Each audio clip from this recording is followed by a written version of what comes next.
norėjau pasidalinti ištrauką iš vienos ypatingos knygos, kuri man labai daug davė.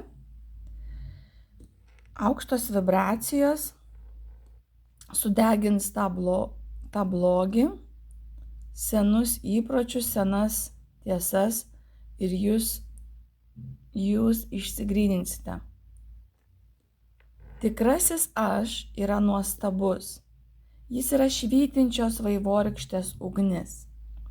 Jis yra kupinas gerumo ir atjautos, kupinas besąlyginės meilės.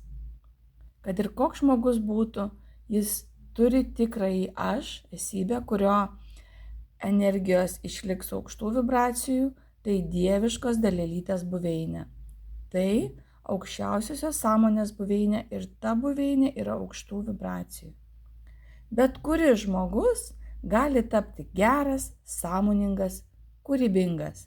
Bet kuris.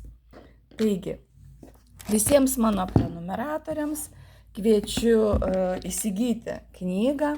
Labai ačiū Violetai Petraitienei už ypatingą knygą, kurią drąsiai vadinu Naująją Bibliją. Tai, ką turi žinoti kiekvienas žmogus. Dalinkite su kitais ir tapkime visi sąmoningesni ir aukime kartu. Gražios dienos!